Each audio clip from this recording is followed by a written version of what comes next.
Jai, Tosi Maharani.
So today is a very special day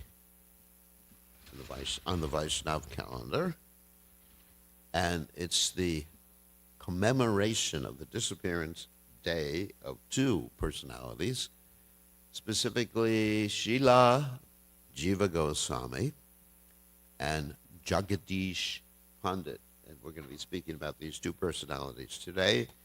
First, because it is the disappearance day or days, we're going to chant the prayers to the departed Vaishnavas, known as Saparshada Gaura Viraha Vilapa by Srila Narottamadas Thakur.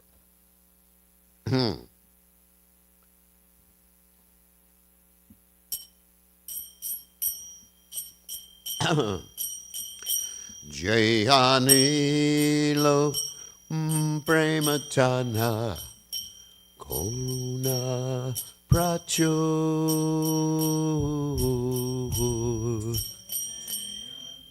Lo Premadana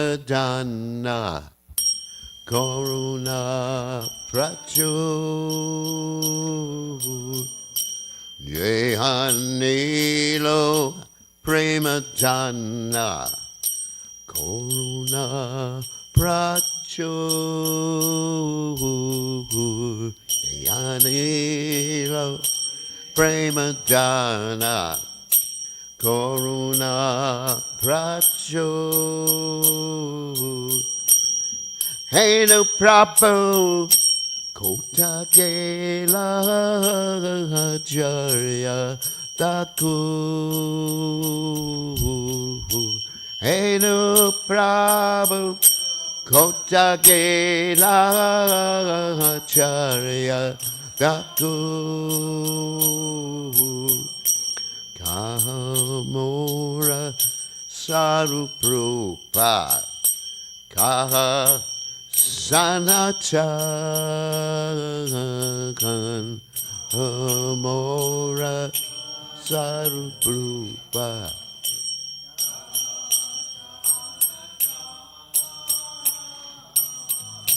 Kahadasa Raghunatha Patita Pavan Hadasa Raghunatha Patita Pavan Komura Bhatta Juga Kaha Kaviragas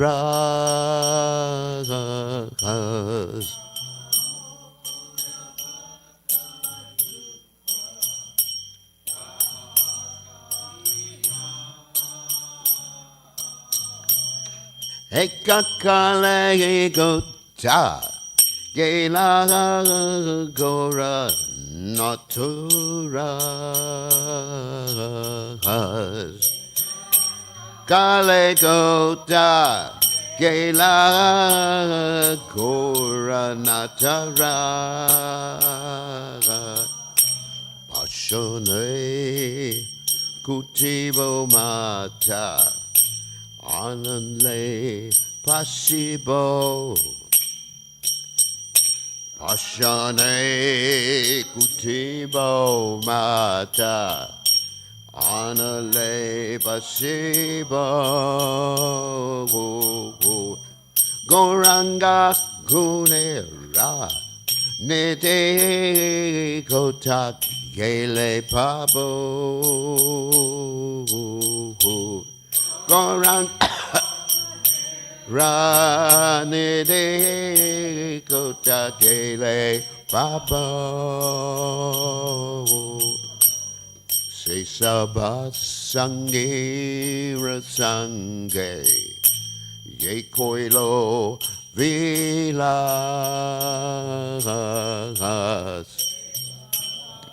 sangira sange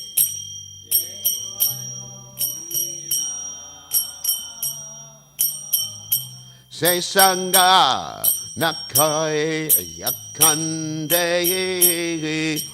narotamoda sanga napaya kande narotamoda Se sanga napaya kande Narotamoda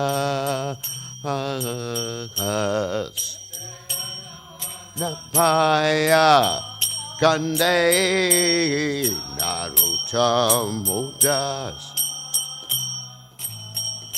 Jehanilo Premadana Koruna Pracho Nilo Premadana Koruna Pracho Jaya Jaya Thakur Jaya Thakur Jaya Jaya Thakur Jaya Jaya Thakur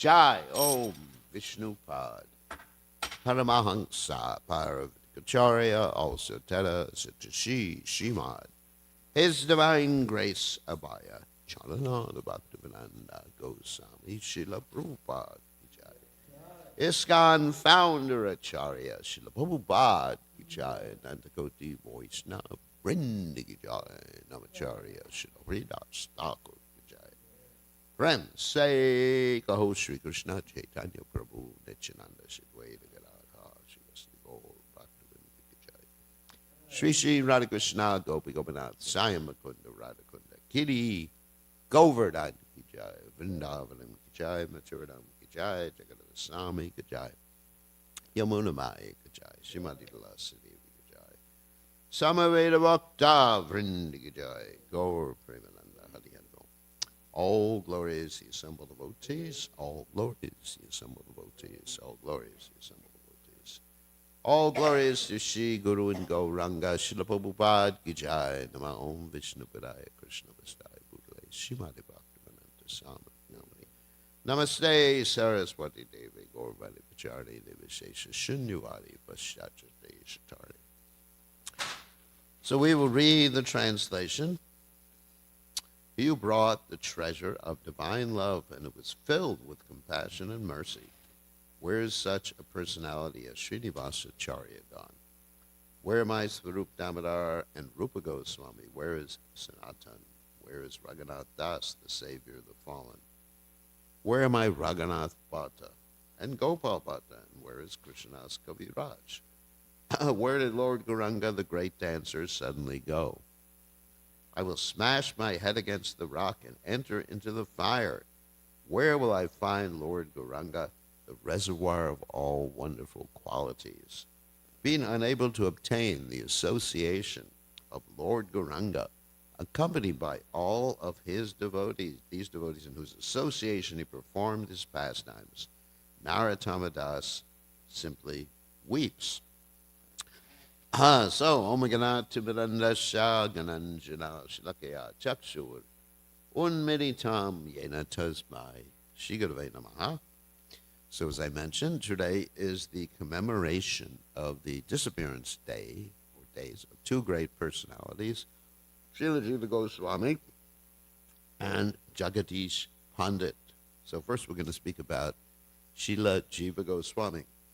And of course we know that Srila Jiva Goswami is one of the 6 Goswamis of Vrindavan who dedicated their lives out of compassion, Nana Shastra Vichar and Akinipano Dharma Samstapako Lokanam Hitakarno Tribhuvane Manyoshavanyakaro.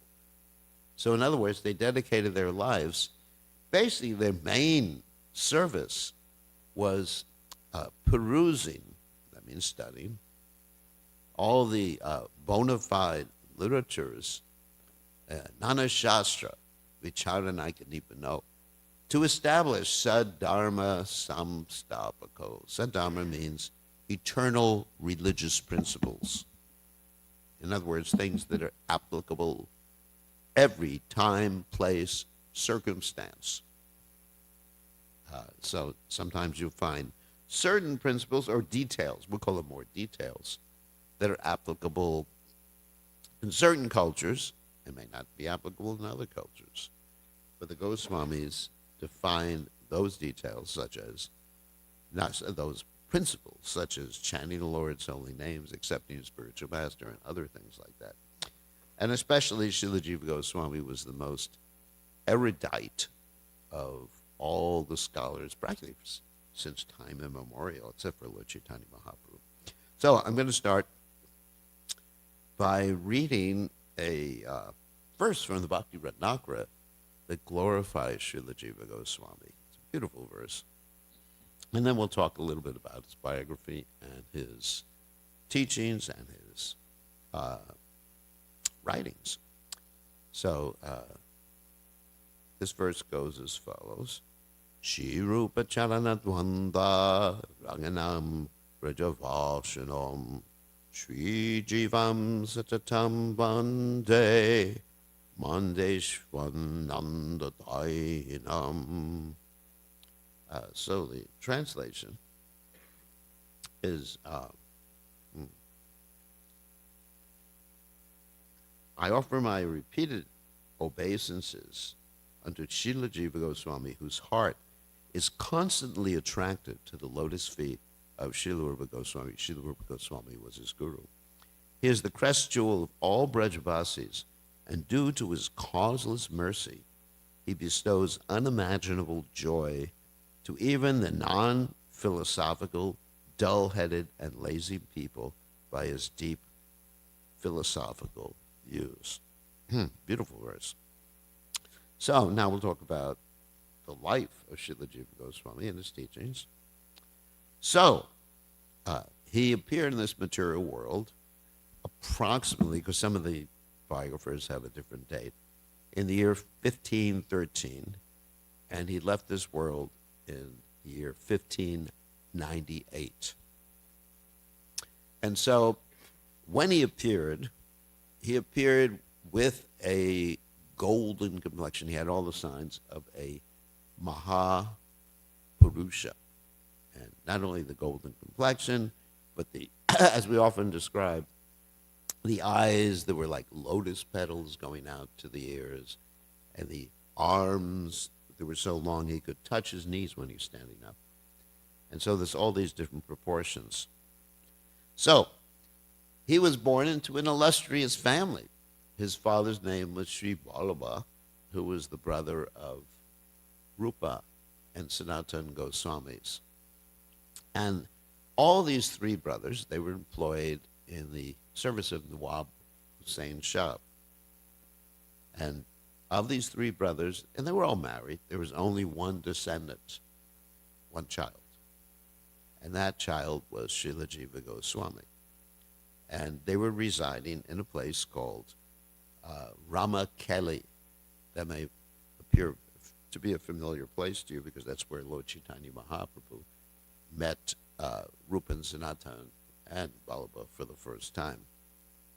So it's described that their household life Rupa, Sanatan, and Ballabha, and of course Jiva as a little baby, was very, very opulent because, as we heard, when Rupa Goswami left and he took sannyas or he left his job, he had boatloads of gold coins.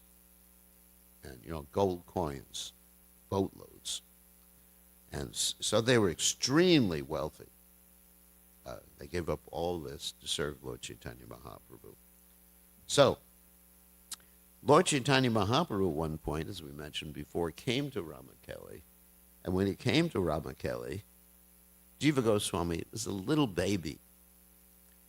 And Lord Chaitanya Mahaprabhu, recognizing Srila Jiva Goswami's position, future, mission, he put his feet on Srila Jiva Goswami's head. And he understood that he was going to be a great preceptor. So from that point onwards, Srila Jiva Goswami was always meditating upon, even though he was a baby when he first saw Lord Chaitanya Mahaprabhu, still the impression was so great that Jiva Goswami was meditating upon the form of Sri Chaitanya Mahaprabhu. So, eventually his father and his uncles left to join Sri Chaitanya Mahaprabhu's mission. And Jiva Goswami was left alone with his mother. Of course, I'm sure there's a whole village there. It wasn't just quite alone, but his mother was his primary caretaker. And many things he did indicated his future position. For example, he fashioned Krishna Balaram deities, which means Krishna Balaram is non-different from Shishi Gaur Nitai, and he worshipped these deities. He fashioned them himself, I guess, out of clay or something like that. And he was also given Radha Krishna deities. And continually he was dreaming of Lord Chaitanya Mahaprabhu and Lord Nityananda. Eventually, the separation he was feeling from his father and his uncles was too great. When he got a little older, obviously. And then he left Ramakeli, and he went to Navadvip to see Lord Nityananda. And Navadvip, he met Lord Nityananda at Srivas Thakur's house, and Lord Nityananda took him to see Sachi Mata. And Sachi Mata, of course, she was still living, very, very old at this particular juncture. And she had a servant named Ishan. I guess that's like a traditional name for a servant in Bengal. And she instructed her servant to worship the lotus feet of Lord Nityananda. And Lord Nityananda asked Sachin Mata to give Srila Jiva Goswami, it wasn't Jiva Goswami, Jiva, her blessing so that he can preach Krishna consciousness. Then Lord Nityananda took Jiva Goswami on a tour, the Navadvip Mandal Parikrama, as they say. He took him around Navadvip and showed him the places of Lord Chaitanya Mahaprabhu's pastimes. And then he told them, after that was finished, he spent some time, I guess some months with Lord Nityananda. He sent him to Kashi. Now you may say, why should he go to Kashi? Kashi is a place of Mayavadis, but Kashi is also a place where philosophy is studied at a greater depth than practically anywhere else in India. Because these Mayavadis are studying, trying to prove that Brahman is the ultimate goal. But in any case, he was sent to Kashi, but to study under a devotee named Madhusudana Vachaspati. And this Madhusudana Vachaspati was a disciple of Sarvabhauma Bhattacharya. So he studied with this great devotee, and eventually Madhusudana Vachaspati was so amazed at the erudition of his students, he sort of predicted that Srila Jiva Goswami was going to be one of the greatest philosophers of all time, which is actually true. Then he sent him to Vrindavan to be with Rupa and Sanatan Goswami.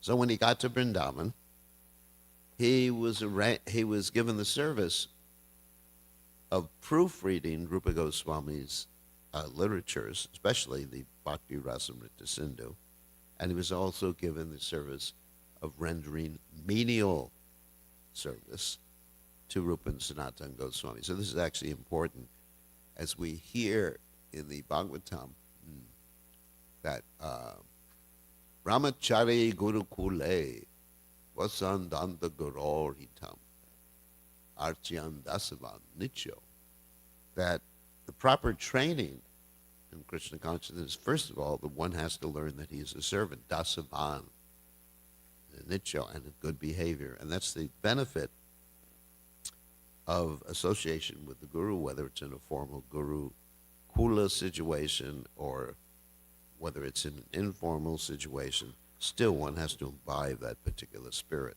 of service. So eventually, he accepted Srila Rupa Goswami as his initiating guru. And Rupa Goswami dealt with him, very strictly. Very, very strictly. First of all, he did give him service to the deities. Actually, it was Rupa Goswami who fashioned the Radha Damodar deities that were worshipped by Srila Jiva Goswami. And Srila Jiva Goswami, of course, established eventually the Radha Damodar temple. And there were many pastimes that Jiva Goswami had with Radha Damodar. And this Radha Damodar temple, Prabhupada described as his eternal residence. All the temples in Vrindavan. Actually, the first time Prabhupada went to reside in Vrindavan, Prabhupada was staying at a temple called the Vamshi Gopal Temple, which overlooks the Yamuna. It's a very thin. Has anyone ever been there? Some, maybe. Anyway, it's a very thin temple, and it's right overlooking the sandy banks of the Jamuna. And then Prabhupada moved to the Radha Damodar Temple, where he established his rooms, and those rooms are still being taken care of today by the devotees. So, anyway, but Rupa was also extremely strict with him. And there's actually two versions of this story that are told in different literatures, but similar. And one version, there was a Digvijay Pandit. And this Digvijay Pandit, that means a conquering Pandit who wanted to get a Jayapatra.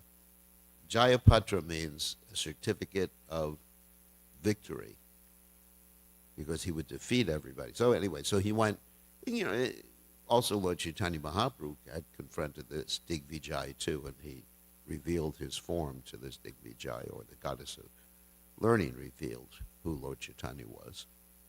So this Digvijay Pandit, he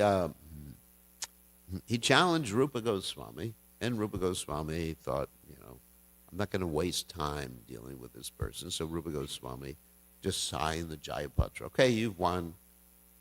Get out of here. You don't want to, waste so much time argumentation. What's the use of winning anyway and having a certificate? That's a passionate type of attitude, isn't it?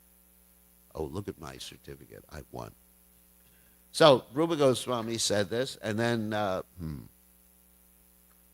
this Digvijay went to Srila Jiva Goswami and showed him the certificate. Jiva Goswami became so incensed that he challenged this Digvijay to a debate, and in 7 days he defeated this Digvijay, and after that, he went to Srila Rupa Goswami and said, I defeated this Digvijay.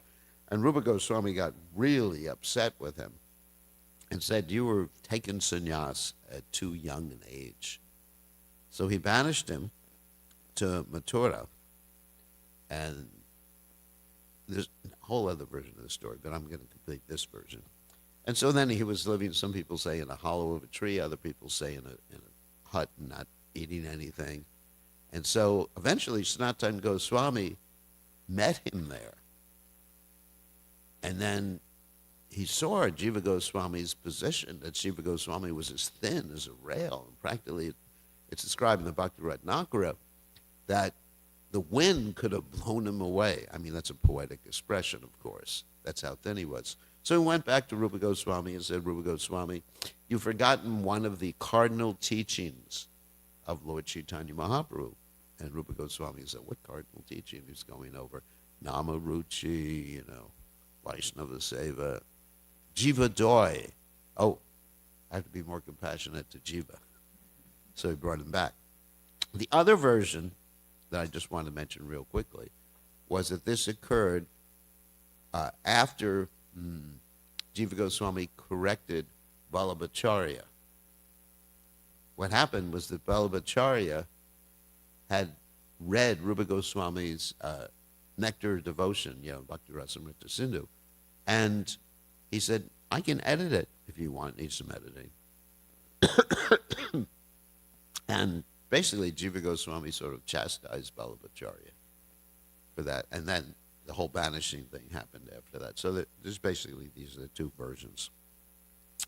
So, anyway, later on, of course, Rupa and Sanatana Goswami passed away from this world, and Jiva Goswami was understood as the main acharya of the Gaudiya Vaishnavas. And Jiva Goswami, in dealing with his disciples, seeing that his disciples, many of them were not that mature, he did not teach Parikya Bhav so explicitly. He taught Swakya Bhav. Swakya means that Radha and Krishna are married. And actually there is a place in the spiritual world where Radha and Krishna are actually married. I was reading this the other day in the works of the Acharyas, that there's a place where they're unmarried, a place where there's married. And actually, eternally, Radha and Krishna are married. You can't separate them.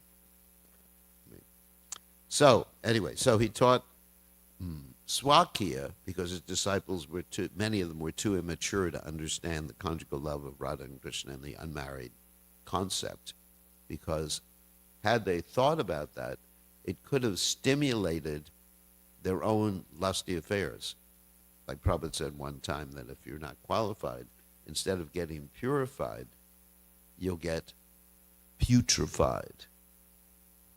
So putrefied means like when you got some old food or something like that and it just like rots. That's called putrefaction. So that's what happens if you try to. Or another example Prabhupada gave is like, if we try to imitate Hanuman and we want to jump to Lanka or even jump down the stairs or something, we're going to break a lot of bones. Big belly, big monkey, Ceylon jumping melancholy was Prabhupada's poem. So, other pastimes of Srila Jiva Goswami is he was able to cultivate Akbar. Akbar was a very liberal Mughal emperor. And he appeared before, of course, Aurangzeb, who was exactly the opposite. And Akbar was trying to deal with all the different religions and get them to work together. And in fact, he was trying to come up with some sort of religious understanding that everyone could follow. So he would have regular discussions with different religious leaders in the area, not only the Muslims and the Hindus and the Buddhists, like this. So he took Akbar to this place called Nidhiban, which is like the sleeping temple of Radha and Krishna. And he gave Akbar a vision of the way Vrindavan is, or was, when Krishna was present. And Akbar became so impressed that he decided to basically follow Jiva Goswami. Not completely, he didn't surrender as a disciple or anything like that. So later on, Jiva Goswami asked Akbar to make a promise never to go hunting in Braj. So the rest of the place he was allowed to go hunting. And so he impressed him. And also he gave Akbar the instruction to help construct the temples in Vrindavan. So Akbar was very instrumental, along with Mohan Singh, who was a Jaipuri. to help construct many of the temples in Vrindavan. Then, later on, he took care as the instructing guru of Srinivas Acharya, Narottama Das Thakur, and Shaimananda, and instructed them in Krishna consciousness and sent them on the first traveling book distribution Sankirtan mission. And he sent them, of course, back to Bengal with the books of the Goswamis, and that's a famous story, which we're not going to tell right now. But eventually, those books became copied, and these books became widespread in Bengal and other places. Another story about Jiva Goswami was that once upon a time there was a whole debate in Agra. And that's, of course, the seat of the Muslim or Mughal Empire. So there was a debate as to which is more glorious, the Yamuna River or the Ganges River. And Jiva Goswami went there to, I guess, participate in this debate. It would take some time to go there. I mean, now by car, of course, it's about 2 hours, two and a half hours. Sometimes less because of the highway. And he proved that Jamuna was better than the Ganges. How did he prove that? He said because the Yamuna is the consort of Krishna. And actually, we were just reading that. Kalindi, isn't it? Remember in the Bhagavatam? How Kalindi is married to the Supreme Personality of Godhead. So, anyway, this is basically the history. And so I want to mention some of the books that he composed. Quite a few books. Oh, my God. Okay. Quite a few books. It's not as many as Srila Bhaktivinoda Thakur, who we were discussing the other day. So, let's start. Harinam Rita Vyakarna, which is actually a grammar book, teaching grammar, using the holy names, using Krishna's holy names to teach grammar, Sanskrit grammar. Sutra Malika Rasamrita Shesha Gopal Viru Davali Shri Madhava Mahotsava Shri Sankalpa Kalpavriksha Brahma Sangita, a commentary on the Brahma Sangita, a commentary on the Bhakti Rasamrita Sindhu, which actually I've been reading a little bit of that commentary, and it's quite dense, I mean quite difficult to understand. So, Ujjal Nilamani commentary, which is called the Lochana Rochani, the Gopal Champu, which we've actually done some recitations of.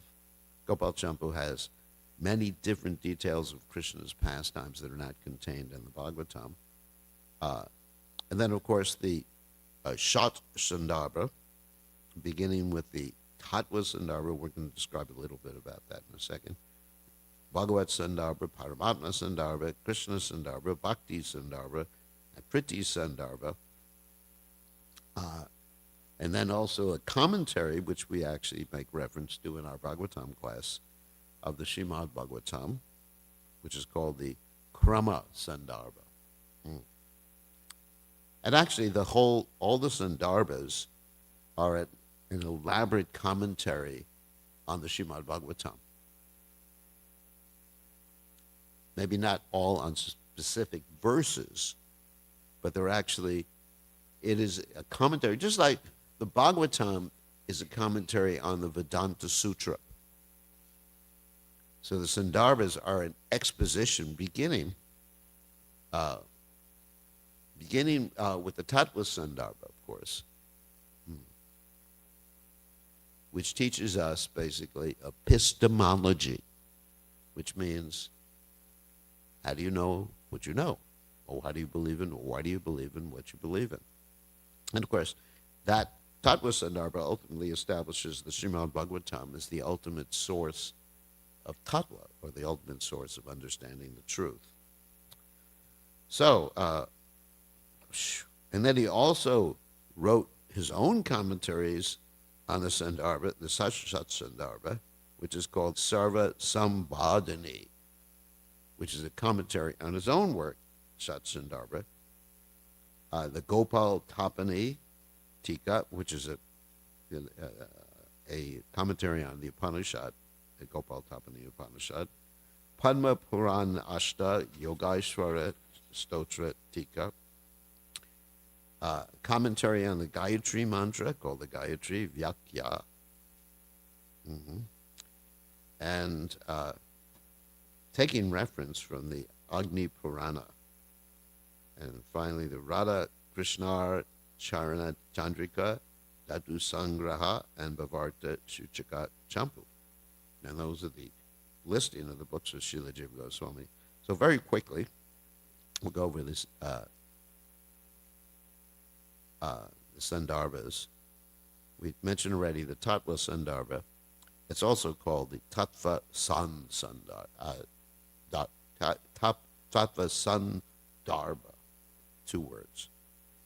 And I mentioned it proves that the Srimad Bhagavatam is the ultimate source of knowledge. The second one is called the Bhagavad Sandarbha, which draws a distinction between the impersonal Brahman and localized Paramatma, and describes the spiritual world and the domination of the modes of goodness, devoid of contamination, of passion and ignorance, the other 2 modes. There's a discussion about deity worship, the Lord's potencies, the Lord's form. The third Sandarbha, called the Paramatma Sandarbha, in description, obviously, of Paramatma, Supersoul, and how he exists in all the living entities, in everyone's heart, in every atom. Discussions also about the Leela Avatar incarnations, and here we find a description of the Lord's 6 opulences: wealth, strength, beauty, renunciation, fame, knowledge. So, and then the 4th Sandarbha, it's called the Krishna Sandarbha, and then in this particular Sandarbha, Krishna is proved to be the Supreme Personality of Godhead. And his discussions the pastimes are discussed. There's descriptions of Goloka Vrindavan, Yadavas, coward boys, Dwarka, and finally there's a discussion of Srimati Radharani. And the 5th Sandarbha is called the Bhakti San Sandarbha, and this is a discussion on how to execute devotional service and how the self is manifest through the performance of bhakti. In other words, it's inherent. Sorry about that. And there's a discussion there about the difference between the Mahabhagavat and an ordinary devotee, and Raganuga Bhakti, and a study of other perfectional stages of devotional service. The 6th Sandarbha is called the Priti Sandarbha, which is a thesis of love of God. And there it is stated, through love of God, one becomes perfectly liberated and attains the highest goal of life. And there's a distinction between the personalist understanding, and then it gets into discussions of rasas, the overlapping of rasa, it's called rasabhas, of course, and the different manifestations of the 5 primary rasas and the 7 secondary rasas. And ultimately he ends with the discussion of the glories of Srimati Radharani. So today we are worshiping Srila Jiva Goswami, and we have 5 more minutes for Jagadish Pandit, whose disappearance day it is also today. Actually, just one thing I wanted to mention. The Jiva Goswami's ontological position is Vilas Manjari in the spiritual world. Manjari, of course, means a young, prepubescent girl who serves Radha and Krishna, or specifically serves Srimati Radharani, and under the jurisdiction of one of the primary gopis in the pastimes of Radha and Krishna. So, from the Chaitanya Charitamrita about Jagadish Pandit, it's described that Jagadish Pandit was the savior of the world. He was a thundercloud of Krishna prema, who rained showers of mercy upon everyone. And so he actually associated with Lord Chaitanya Mahaprabhu, and Lord Chaitanya Mahaprabhu told him to go to Jagannath Puri to preach Krishna consciousness. And then when he went there, he came back eventually. And he came back with the deity of Lord Jagannath. And it's described that Jagadish Pandit used to carry this deity on a stick with him. It doesn't mention that he was carrying Subhadra or Baladev. It just mentions Jagannath. And his place of residence is a place called Yashoda Grama. And it's described in the Gaura Ganadesh Dipika that Jagadish, as well as his brother is a very important person too, Aranya, were formerly Nagapatnis. Two of the Nagapatnis, that means the wives of the Kaliya serpent. And others' opinions say that he was the dancer named Chandra Has, who used to dance before Krishna, because Jagadish Pandit used to really enjoy dancing before Lord Chaitanya Mahaprabhu. So one time Lord Chaitanya Mahaprabhu gave the mercy to Jagadish Pandit's wife, because Jagadish Pandit's wife was always overwhelmed with separation from Lord Chaitanya Mahaprabhu. And Lord Chaitanya Mahaprabhu gave her Gaura Gopal deities. And Lord Chaitanya Mahaprabhu said to her, I shall live eternally in your home in my deity form. So these Gaura Gopal deities are actually being worshipped even now in Yashohara Gram. So, and then the famous story that we've heard many times before, once upon a time when Lord Chaitanya Mahaprabhu was a little boy, it was Ekadasi, everyone was fasting, and he was crying and demanding an offering from the house of Jagadish and Aranya. And everyone was thinking, why is he saying this? So then they went to the house of Jagadish and Aranya, and they found this offering. And because Jagadish and Aranya were offering grains on Ekadasi, and also a little boy doesn't have to follow Ekadasi, when you're really tiny like that. So, anyway, so they gave him the grains, and everybody was struck with wonder. So it says that after Lord Chaitanya Sannyas, Jagadish and Aranya left Mayapur and went to live in Yashohara Gram again. And every year they would accompany the devotees from Bengal to go to Puri to see Lord Chaitanya Mahaprabhu, and he was also present at Nityananda Prabhu's Honey Hati festival, the Chip Rice festival. So today is Jagadish Pandit's disappearance day. So any questions or comments?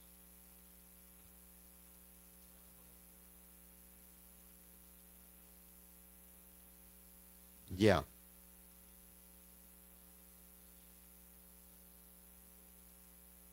Yeah, but he went into further depth than that. Like I said, I've been reading his commentary on the Bhakti Rasamrita Sindhu. That was translated by Banu Maharaj, and it's quite, quite complicated and quite detailed, and difficult to understand. Hey, I have to be honest about it. Difficult to understand with my tiny little brain.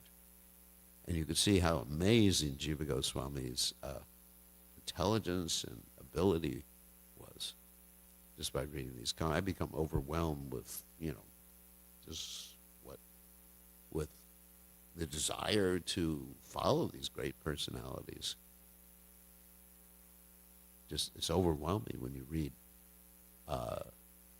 their writings, because their level of intelligence is so far beyond anything I've ever encountered before. Okay, I think we have to end now.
mandar ako ikamaniya Ishkeshashoba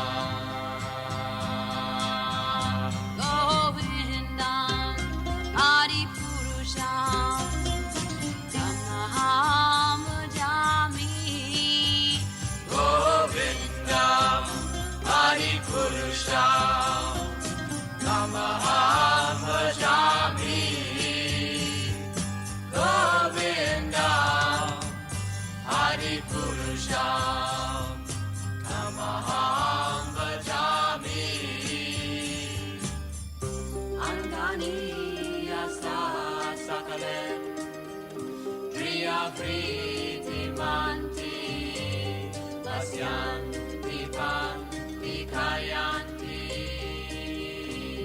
Jiram Naganti Ananda Chinmaya Sadhu Jala Vigrahasya Govindam Adipurusham Tamaham Bhajami Govindam Adipurusham Tamaham Bhajami Govindam Adipurusham Tamaham Bhajami Govindam Adipurusham Tamaham Bhajami Govindam Adi Tamaham Bhajami.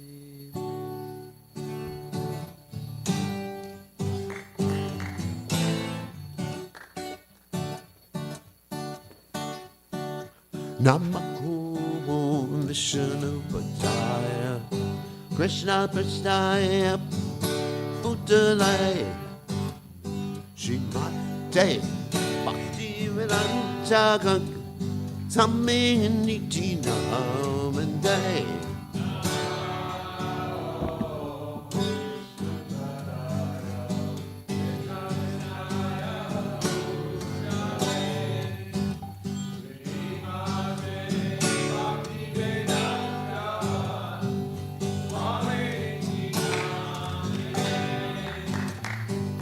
Namaste, hey, that's what TJ Golani Bacha, naked devastation, Shunyavadi, Pasachadi, Sachanande.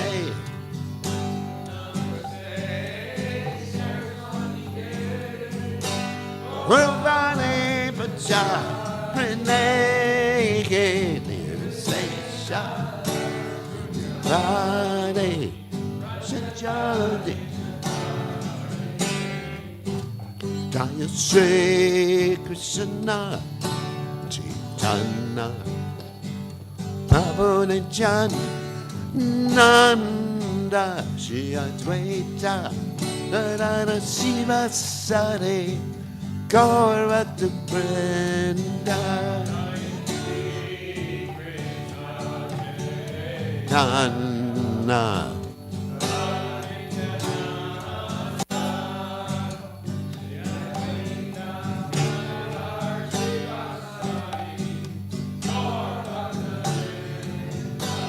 Shri Krishna Chaitanya Prabhu Nityananda Advaita Narada Shiva Sadi Gaur Bhakta Vrinda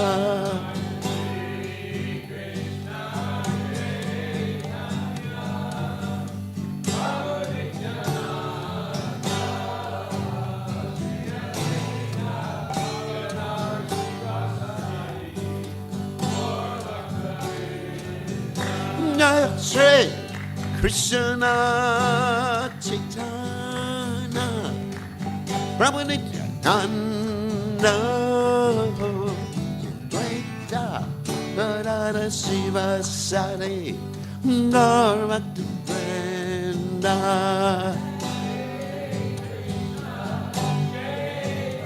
Krishna.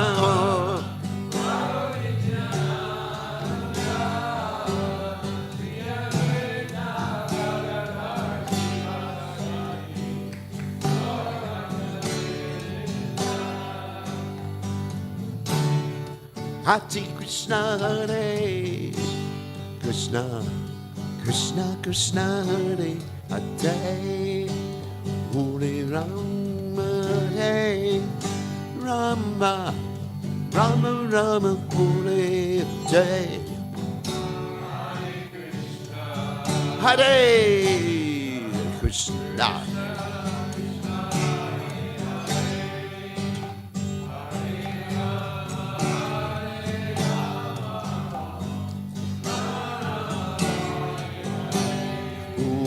Hare Krishna, Hare Krishna, Krishna Krishna, Hare Hare, Hare Rama, Hare Rama, Rama Rama, Hare Hare.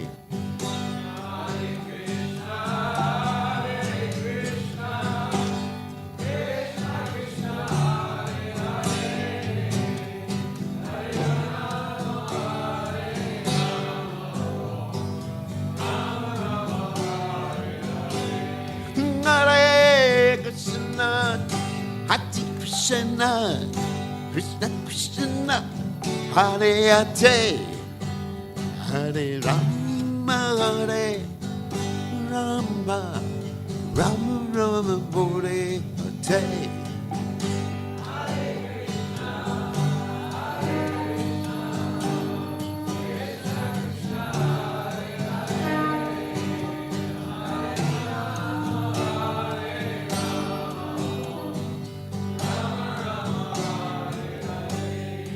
Hare Krishna, Hare Krishna, Krishna Krishna, Hare Hare,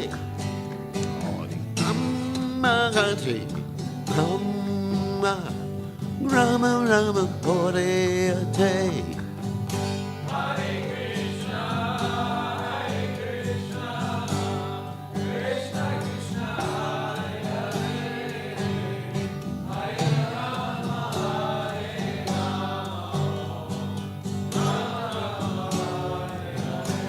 Hare Krishna, Hare Krishna, Krishna Krishna, Hare Hare, Hare Rama, Hare Rama, Rama Rama, Hare Hare.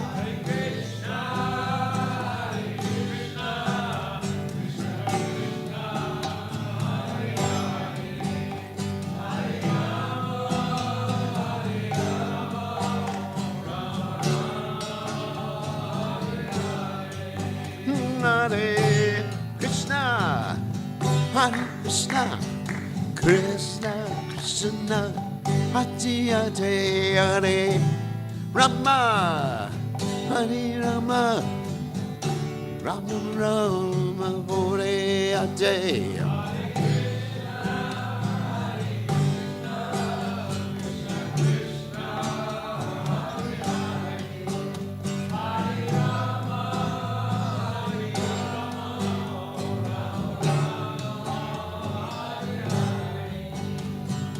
Hare Krishna, Hare Krishna, Krishna Krishna, Hare Hare, Hare Rama, Hare Ram, Ram Ram, Hare Hare.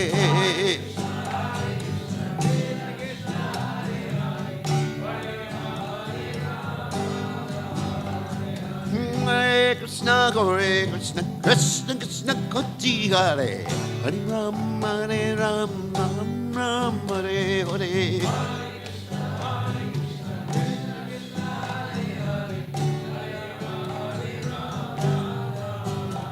Jaya Radha, Goloka Nana, Radha Goloka Nana, Radha.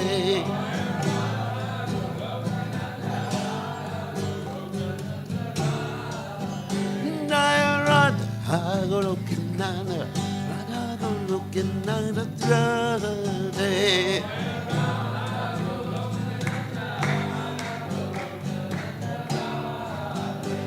Jaya Radha. Hey! Ra-de-da-ya, ra-de, da-ya-ra-de.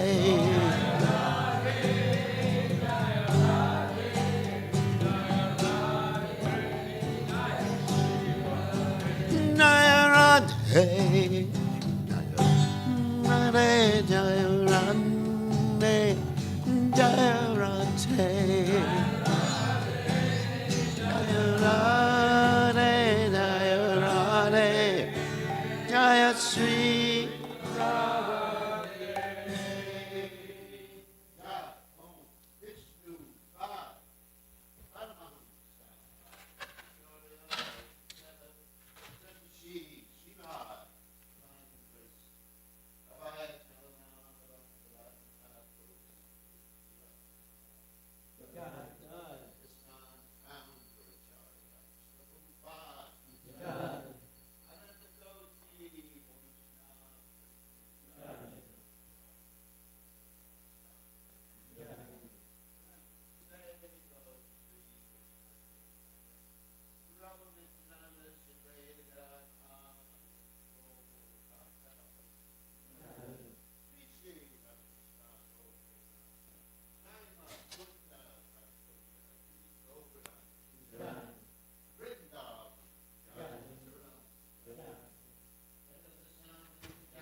All glories to the assembled devotees. All glories to the assembled devotees. All glories to Sri Guru and Gauranga.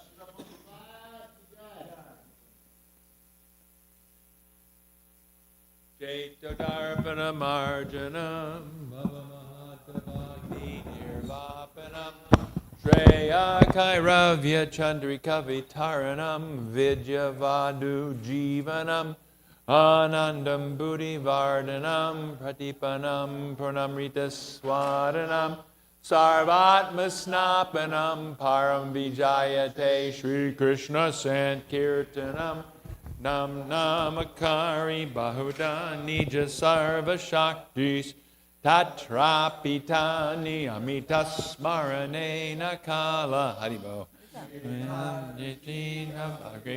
Bhagavan Mamapi Dordaiva Midrishami Hajjanina Nuraga Trinadapi Sunichena Tarorapi Suhishuna Amanina Manadena Kirtaniya Sadahari Nadanam Najanam Nasundarim Kavitam Va Jagadisha Kamaye Mama Janmani Janmani Ishvare Bhavatad Bhaktir Ohit Ki Twai Ainanda Tanuja Kinkaram Patitam Mam Vishameva Bambuda Kripayatavapada Pankaja Stita Duli Sajashim Vachintaya Nayanam Galadashu Daraya Varanam Gad Gadaridaya Gira Pulagarnishitam Vabukada Tavanamagrahaneva Vishyati